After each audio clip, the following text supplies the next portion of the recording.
6,000 spent the winter of 1897 in Dawson, and work on the creeks went on apace, while beyond the passes it was reported that 100,000 more were waiting for the spring. Late one brief afternoon, Daylight, on the benches between French Hill and Skookum Hill, caught a wider vision of things. Beneath him lay the richest part of Eldorado Creek, while up and down Bonanza he could see for miles. It was a scene of a vast devastation. The hills to their tops had been shorn of trees. Their naked sides showed signs of goring and perforating that even the mantle of snow could not hide. Beneath him in every direction were the cabins of men, but not many men were visible. A blanket of smoke filled the valleys and turned the gray day to melancholy twilight.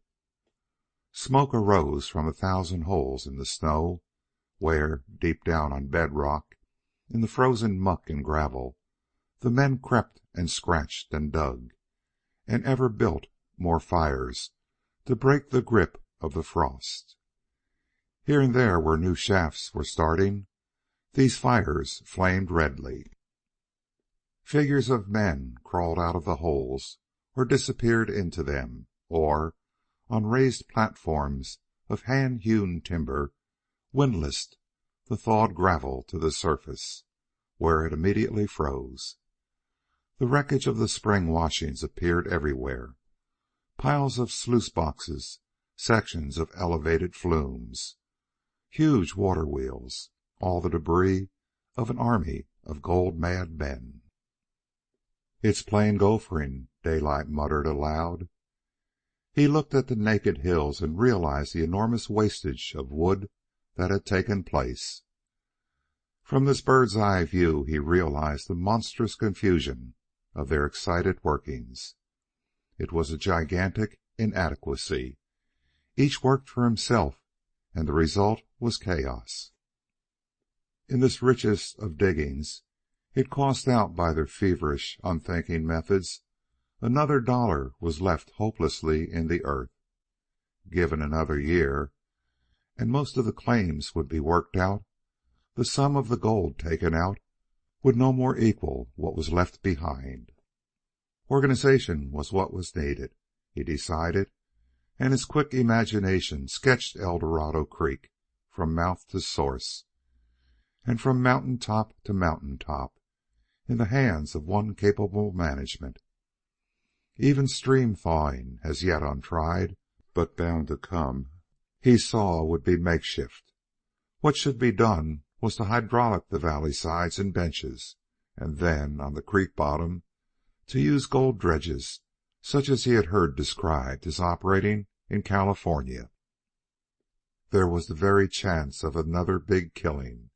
He had wondered just what was precisely the reason for the Guggenhammers and the big English concerns sending in their high-salaried experts. That was their scheme. That was why they had approached him for the sale of worked-out claims and tailings. They were content to let the small mine owners gopher out what they could, for there would be millions in their leavings. And gazing down on the smoky inferno of crude effort, Daylight outlined the new game he would play, a game in which the Guggenhammers and the rest would have to reckon with him. Cut along with the delight in the new conception came a weariness.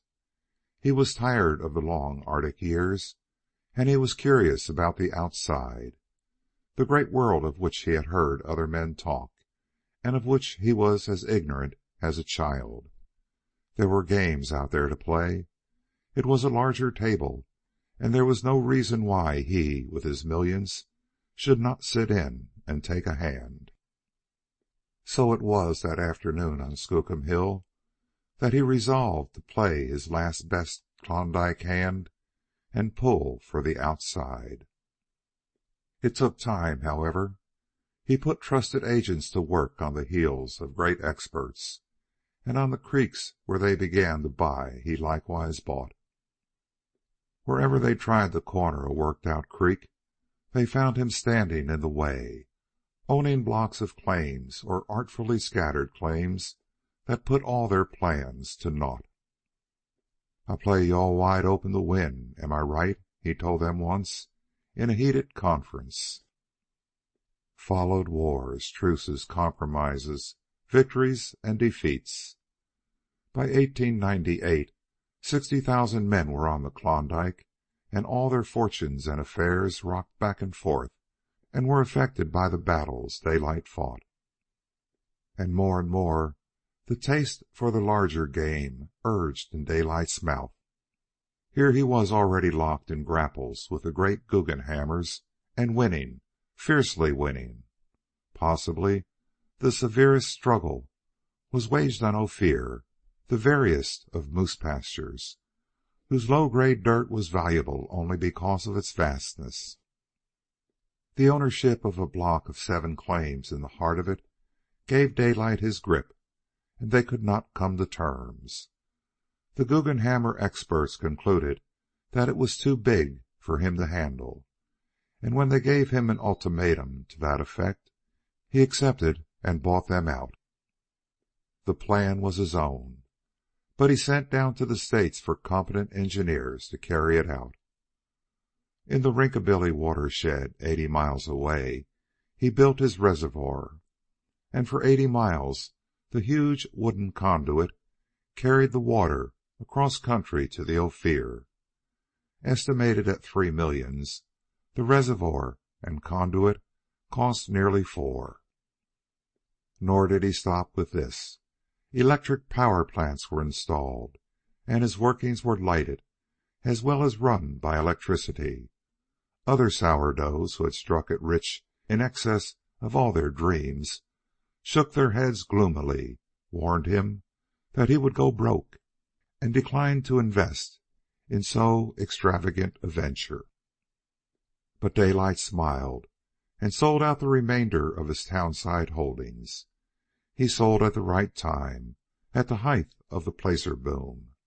When he prophesied to his old cronies in the Moosehorn Saloon that within 5 years town lots in Dawson could not be given away, while the cabins would be chopped up for firewood, he was laughed at roundly and assured that the mother lode would be found ere that time.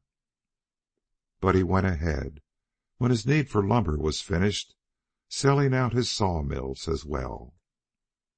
Likewise, he began to get rid of his scattered holdings on the various creeks, and without thanks to anyone, he finished his conduit, built his dredges, imported his machinery, and made the gold at Ophir immediately accessible.